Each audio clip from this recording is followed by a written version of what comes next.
E aí, galera? Como vão? Tudo bem com vocês? Eu sou o Luiz Carlos, professor de língua portuguesa. Juntamente com o Te Ensina, estamos aqui para trazer para vocês mais uma análise de uma questão da prova Enem do ano de 2020. E para essa atividade, para esse nosso videozinho, nós vamos analisar a questão número 9. Pois é, a questão número 9 vai abordar o tema variação linguística, um tema muito recorrente nas provas do Enem. Quando nós nos depararmos com esse assunto, com o tema variação linguística, nós, portanto, devemos ficar atentos, porque variação linguística não é apenas um conteúdo pontual da aula de português.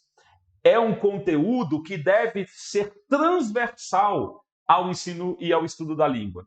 Haja vista que todas as línguas naturais, ou seja, todas as línguas que são faladas, que são escritas, elas passam por processo de variação. A variação da língua, ela ocorre exatamente por quê? Porque o falante, ele é um ser social por natureza. Se ele vive em sociedade, automaticamente a língua representa essa vida social do falante. Daí a necessidade de sempre termos consciência de que a língua corresponde à nossa identidade como sujeito.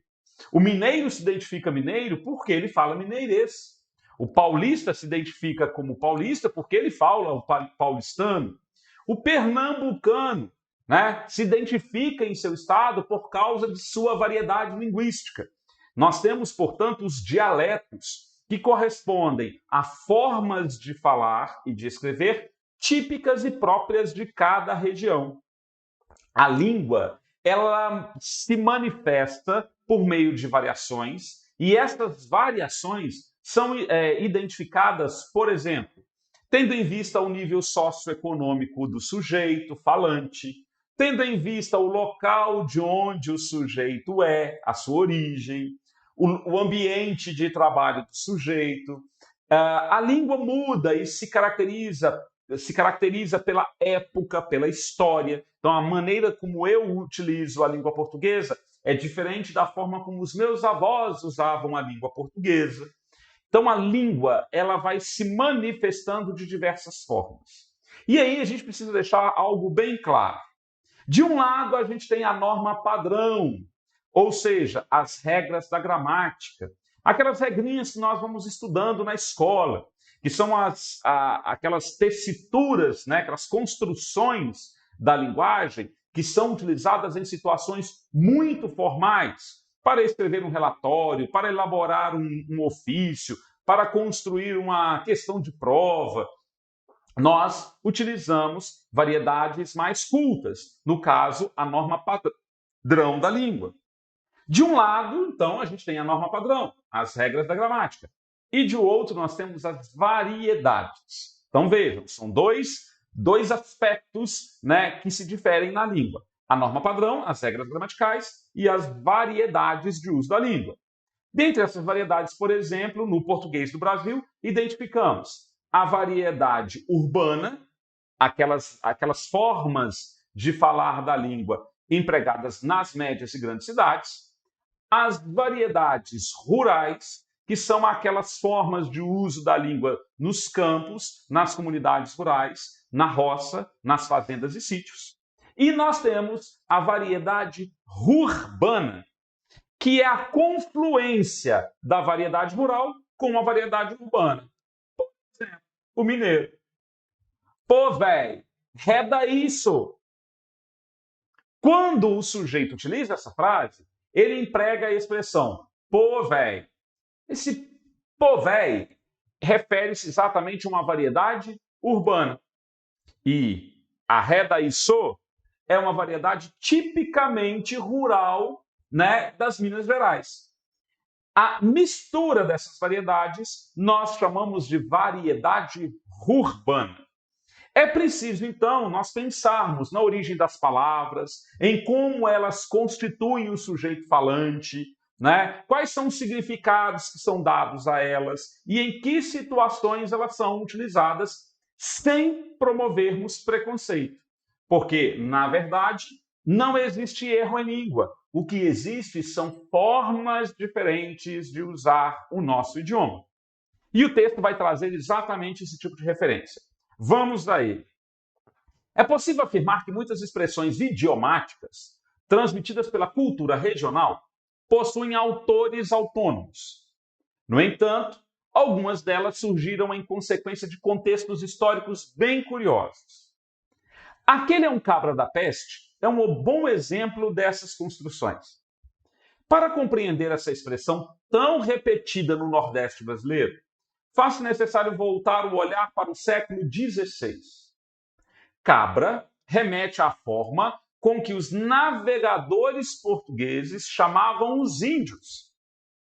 Já peste estaria ligada à questão da superação e resistência, ao mesmo uma associação com o diabo.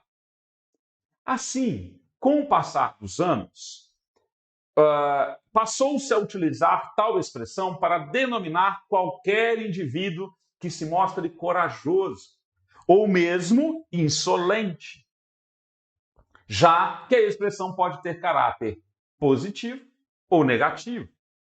Aliás, quem já não ficou de nhen por aí? O termo, que normalmente tem significado de conversa interminável, monótona ou resmungo, tem origem no tupi-guarani e nhen significa falar. Esse texto foi extraído lá do site leiturasdahistoria.ol.br e foi acessado no dia 13 de dezembro de 2017. Então temos um texto que vai fazer referência, né, a um processo de variação da língua, que é o processo de variação histórica. Como as palavras e expressões surgem e por que elas surgem. Então nós temos o seguinte comando referente a essa questão. A leitura do texto permite ao leitor entrar em contato com registros do inventário do português brasileiro, justificativas da variedade linguística do país, influências da fala do nordestino no uso da língua, explorações do falar de um grupo social específico e representações da mudança linguística do português. Quando analisamos essas alternativas, logo a gente pensa, poxa, todas elas estão corretas. Mas observem o primeiro parágrafo. É possível afirmar que muitas expressões idiomáticas transmitidas pela cultura regional possuem autores autônomos.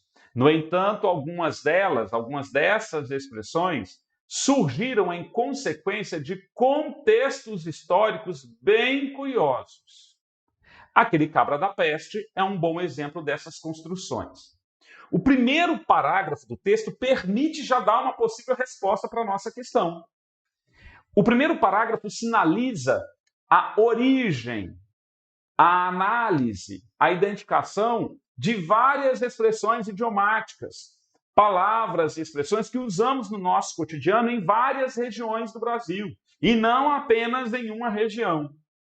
Quando se refere a uma série de expressões idiomáticas, à sua origem, ao seu uso, nós estamos exatamente fazendo referência aos registros do inventário. O que é o inventário? Da quantidade, do registro, né? da significação do português brasileiro. A nossa língua é formada por várias expressões e essas expressões compõem um inventário. Por que não poderíamos assinar a letra B, Luiz? O texto ele traz justificativas da variedade linguística do país. O objetivo comunicativo do texto não é esse. A justificativa é apenas de um exemplo, né? De um exemplo dentre tantos outros, dentre um inventário. Letra C. O texto ele coloca o autor em contato com as influências da fala do nordestino no uso da língua. O objetivo é destacar a fala do nordestino ou o objetivo do autor desse texto é tratar de como várias expressões são explicadas do ponto de vista da história. Como, por exemplo, cabra da peste. Então a gente elimina a letra C. Letra E. O texto coloca o autor, diante de explorações do falar de um grupo social específico. Mais uma vez, qual é a intencionalidade do autor?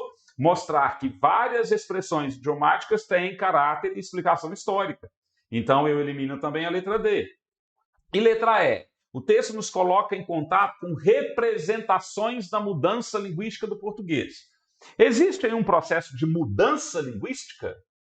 Observem que não há referência à mudança linguística. Por exemplo, do vós-me ser para o você, se o texto estivesse explicando a mudança de um termo na língua para outra forma com o passar do tempo, eu assinalaria essa questão, essa alternativa. Mas o texto não faz referência à mudança linguística.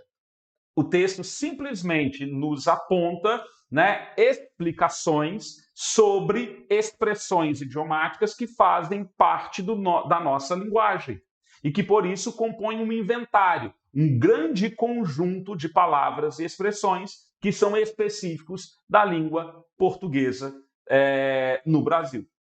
Portanto, temos aí, mais uma vez, uma questão que demanda os seus conhecimentos linguísticos sobre língua, demanda você compreender o que significa variação linguística e variedade linguística e também a analisar o objetivo comunicativo do texto, porque é ele quem vai sinalizar para a gente a resposta adequada, a resposta concernente ao gabarito. Ok, turma? Para vocês, então, um beijo no coração e no nosso próximo encontro nós trataremos de outros aspectos da prova do Enem de 2020. Até mais. Um abraço.